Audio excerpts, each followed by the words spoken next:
in for the Claude can be very useful against the Boxshare and Ruby. Yeah, I think still they are left without marksman. They will go for the Grok for Key to enable them with more extra CC in frontline as well. For us on the Grok, but Alter Ego left 2 more picks. How did they pick their mages? How did they pick their mid lane here? Playing for Krite. AoE and damage, I think that is what needs to be secured by Alter Ego. And maybe a bit of crowd control as well, so you can kind of bait out the power of nature. Because this is a great pick here. The barrier can be a great quote-unquote crowd control option when they're just moving fast. Hey, how to stop them? Build a wall, right? Keep them out of the area of engagement. And you know, we all know Key is just great at placing those at the right time, in the right location. So I think for Alter Ego, without the Vexana, it can be the Nana to a degree, but it might be something else too. It's gotta be Savior! Oh, Savior! Debut pick! Debut pick indeed for the Savior. It's gonna be in the hands of Krite. I think it will fare just enough with the Valentina, especially in the lane. The kill potential you have with the Beatrix will be in the hands of Iman. 2 debut picks, Mirko and Arashi. It's gonna be Beatrix, and it's off the Chaos. Back we go to the final game of the first match. Right, I think the matchup begins in the jungle, and so far we've always seen the Barats win out in the clear speed, so you can expect Bigetron to really rush towards the jungle and try and get the setup earlier, especially for the first neutral objective. But for now, it seems like Taz is getting the clear advantage instead, and Key tries to try and get some info, but for now it will be denied as much as possible. Yeah, so far I think that mid pressure again trying to be exerted. There's gonna be Pi chasing down. Rasi is on the proximity, so not too scary for Pi. But I think Chorizo has been able to pressure him out. Taz still rolling, and now I think Rumble in jungle again. Superken is the one who wins it out there. Lethal battle. Rasi brought back to the team right now. Not able to push in enough damage. A good barrier there. Taz. It's actually, yeah, Taz gets it. He didn't retreat Lethal, but now that he doesn't have a retreat, and BTR have more pressure, looking to contest over in the jungle. Taz again brought back to the team. A lot of damage placed down. It might just be an angle for Pi to jump in here. Moreno's coming in. Rossi's very low, flickering forward. Krite is 1 HP as well. Now Chorizo's looking to burn him down, able to find it. In the end, it's a 2-for-1 in favor of BTR. And Chorizo is able to clear out, cut the waves. Now Pi is actually going to be zoned away. Burnt down. Vengeance. First skill. Poke down again. Burnt down. Pi with a Vengeance. Now Flicker. Do they want to go for the dive? This is a risky move. They have a minion. Oh, Chorizo hit the wall! The Flicker hit the wall. A big mistake by Chorizo. And Alter Ego capitalized. Krite comes back. The Faraga armor is there. Not what you want to see in the Chaos Derby. But AE, they capitalize on the Chaos. No. A disaster for Chorizo as he can't really follow up Key, trying to engage into the dive. He misses his flicker. And now Alter Ego looks like they have the prio up to the turtle, but Bigetron wants to respond. That's on his welcome. Poke down. Superken very low already. Key doesn't have his wild charge, and that's him taking down Pi. Very low. Chorizo looking to jump in right now. No last insanity. A good pull by Rasi on a 2. I'm offended as well. Rasi very low. Mystic Field comes down. Chorizo blows up Rasi and finds a trade, but Alter Ego won that. Oh, Pi still back to Chorizo. Final slash connects. With the minion, now finally able to find the kill. Chorizo down 2 times in the first 2 minutes. Big aggression from Alter Ego, man. This is their environment. This is the good old Alter Ego thriving in that chaos. Let's take a look at some of the emblems right now. Well, we do have a chance. Nino with the tenacity and the fatal. Of course, for the crits coming in from the Bruno, but Krite with the Inspire, with the Bargain Hunter as well. He is looking for an early power spike to try and match the impact that Moreno has, and try and snowball as well. If they can get a strong early game, which they've already started very, very well, they can force this game to an early conclusion. Yep, Rasi and Kino trying to rumble. I think Taz jumps in, so Superken has to survive this. Moreno's playing the bush, but yeah, they going back away right now. Moreno steals away the Dawning Light. Mid lane prio seems to be what they're looking for, and they will be able to get it. Yeah, the Dawning Light could be very, very consequential in the fights coming in.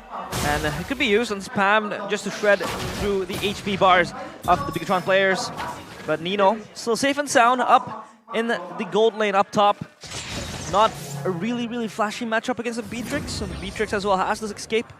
if Nino really steps too close towards him. Oh, Moreno there with the casual dawning light, stolen dawning light to harass Nino in the lane. I guess he's trying his best to have a lot of impact in that lane, but for now it's still very, very limited. And I think Key is also a huge factor here. Alter Ego, they're trying to bully, and Bigetron can move forwards, and they have been relying on Key only. Everyone else, though, can't really follow up. Now he's stuck again, quite far, but he has to be careful, man. Alter Ego have the tools available to chase him down and punish. Fudge coming up, and Taz just rolls. I think Bigetron really want to separate themselves from that engage, with a pull coming in. Ooh, Chorizo, last insanity used up very early in the skirmish. Right now, Key, wild charge, locks him up. And Superken picks up the turtle. Now it's all about the disengage. Mystic Field placed down. Death to this welcome on Taz right now. Zaman has rotated over. That's the viewer's passion, not dealing enough damage. Taz gonna be pulled back by Moreno, who steals away to I'm offended, but now gets caught on the Mystic Field. Taz, shield unity in, and that's a stun down onto Moreno. A killing spree by Serpai. As Alter Ego continue the onslaught. A dawning light onto Chorizo, and I'm offended onto Iman. Very low right now, no flicker to be used. And he's gonna be slain in his own jungle. Alter Ego, all in, 1.5k gold lead. Alter Egos spill the blood, and they spill it everywhere. Bigetron, they crumble under that engage coming from Alter Ego. They look to clear out the mid lane, but they don't really get anything from that, especially when there's no wave coming in from them. Alter Ego, man, they're doing a great job at really forcing Bigetron into all these long engagements where, as we saw in game number 1, the continuous damage coming in from the Brody, right? The fact that he has a continuous skill that is always active with his basic attacks, with multiple shield unities, multiple mystic fields, all the spells, all the natures of the heroes of Alter Ego are very spammable. And Bigetron, they just don't have what it takes to match a long exchange, a long duration fight. They're relying on going for a big combo and then getting out, but Alter Ego ain't letting them. Yeah, spammable spells are indeed the name of the game for Alter Ego. They can chunk and really try to get down the HP bars of Bigetron before a huge fight ensues, but Bigetron really has to look for that combo. Krite getting dived in, but all is well. Taz rolls in though. Onto Imani, finds it, wild charge now. The base, the turn. And Unoffended connects onto the back, and Imani's gonna be pulled back right into Krite's damage. It's a triple kill for Krite. Pressing one button was all he needed to make players of Bigetron scamper away from that engage. And that was insane. Krite held his own ground. Taz was behind him rolling. And that all falls into place for Alter Ego. Now they're all up 4.3k. Nino pushing the bottom lane 11-3. Bigetron, they have to give a response. It was such a smart play, man. Bigetron can't really respond with anything as of right now. They were just going so all in for the turret, they get punished by the maneuver. We were just talking about Alter Ego chasing them down. That's what they did there. And Krite, he did all that without a lightning truncheon, immediately finishing it with the gold boost he got from the triple kill. The spammable nature and the AoE. It's almost like he's a better Nana, right? He has the same kind of crowd control that's AoE based, and he spammed that. He just keeps spamming the spells again and again. Bigetron, they gotta itemize for something real quick. Taz is stuck though. He has to go away. He's all alone, but there's no shred right now, and brings them back to the Mystic Field. Superken finds the purple buff. Key with the wild charge. Taz brought back in Viewer's Passion. Not enough to take him down. No shred from BTR, and Alter Ego walks out with an advantage again. Look at the resources. Looking for another Mystic Field. Superken immobilized now. Final splash as well. The chain CC lockdown and the flicker out to safety. The flare from Alter Ego. That was clean from Serpai, trying to isolate Superken in that fight. Couldn't really do much. And Krite is just way too annoying with the spams, the Dawning Light as well. So, because of Bigetron, they have to be more wary of this spell. And as for the lanes, for the turrets, Alter Ego secures 4. They have lanes pushing left and right. And Rassi looking for an angle towards Key. Key getting pulled up. They have to go away with this. See, wild charge defensively. Still going to be poked down. Dawning Light coming down. Still connecting, but not enough to shred them down just yet. Rossi's looking for I'm offended. Virago Armor going to be used up with the Detonus Welcome as well. That's another siege down. 6,000 gold up. 8 minutes in. 12-3. Absolute domination from Alter Ego. I gotta say though, Krite is playing out of his mind right now. He's landing the spells, getting it in the right place at the right time, all the way since game number 1, showing again that he is top tier material. With the neutral objective coming up, Alter Ego threatens fakes out Bigetron. And now they have full control, but are they gonna go for the objective or force a fight? Because they can do both. Yeah, can't really force a fight. Pi is down there. I think he's gonna rotate up top, and here they go. Oh! Engage! Rossi with an idle fended into the Mystic Field! A wild charge to nowhere from Key, and a big mistake capitalized on again by Alter Ego. 6.8k gold lead. We saw Aldo say that this was the big test against Bigetron, and so far Alter Ego are passing the test. Yep, they did. With flying colors, by the way. Yeah, they did that very, very well.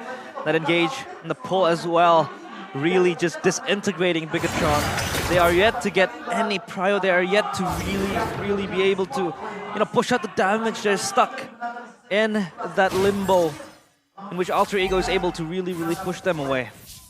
Well, here's a game fact by GoPay once again. Last time Savior was used in MPLID Season 11 when Rebellion faced RRQ and was used by Cars in the mid lane position. Yet, it failed to win the game. Yeah. It doesn't seem like he's gonna lose right now, man. 5-1 and 7.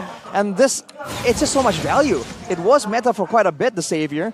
But as you can see, good crowd control, good spammable damage, long range, global ultimate, as in like it reaches the whole map for scouting, for stealing, but oh wait! Oh!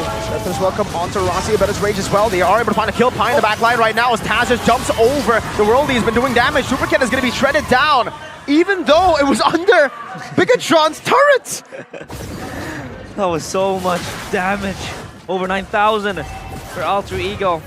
And they seek to siege this turret. Get a man hold with the Nibiru's passion. The Dawning Light again being popped up. And so far, Alter Ego, they seek out, looking to end this Chaos Derby right here, right now, with more Chaos, the Lord.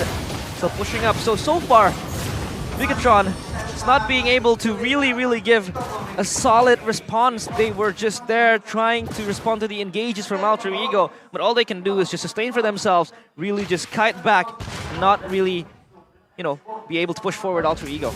8k gold lead for Alter Ego right here, so usually we say at 10k, it's always been the point where you can do whatever you want. Emando Chunk, before the fight even begins, he's gonna back away right here, allowing Alter Ego to get the turret.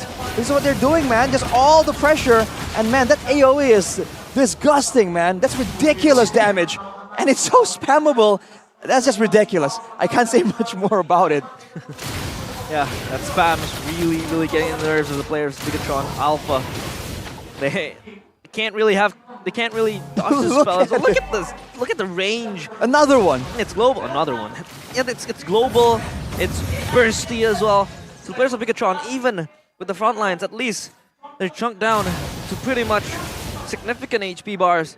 And Alter Ego, they're just waiting out this Lord, trying to even push it out. So far, it's been the players that has been underlooked. It's been Krite, it's been Nino, it's been Moreno that is stepping up in this Chaos Derby. It really spells to them that they are indeed a unit and they're able to show up in the one of the most important games of the week and of the season as well. So the players, it's their time to shine now, and the Lord is ready for the taking. Not to mention, Krite has finished his Winter Truncheon, so if he is the main target, Nino has the Purify, Krite has the Winter Truncheon. They can't stay right there and allow Taz and Nino to just output the damage. So right now, they're slowly but surely just pushing Bigetron Alpha into a checkmate situation. There's nothing they can do but try and equalize and look for one big moment. It's always El Momento, it's always key. They can find it, but on a Grok against this Alter Ego right here, can he find something? Yeah, the wild charge would be very difficult to pull out, especially in this lineup that Alter Ego has. Pi has been zoning out, split pushing most of the time, but in that fight, he has been stepping up. He has been getting the slashes, especially to enable the players of Alter Ego to just tick up the damage, push it forward, amplify it. Bigetron will wait and see how they respond to this Lord getting pushed up. There's sort of 3 Blade Armors completed on the side of Alter Ego for the Ruby, Boxia, and Arlet. Oh. So they know it's basic attack-oriented, the team of Bigetron, with the Boxia, with Aman, right? They're trying to shut down any kind of possible late-game play by itemizing forward all the way now when they're still ahead. And now he might get taken out. For sure taken out, not even given the chance to use the wild charge. And a Dawning Light pokes Eman down. Alter Ego! Oh! Final slash! to take him on out, and that is it. Chorizo, Moreno, 2 members left standing, but it doesn't even matter. Chorizo flickering to the base, and Alter Ego don't care. They'll end the Chaos Derby with a dominant game, stomping on the Red Robots Express Train. That was a one-way chaos, one-way bloodbath, and that was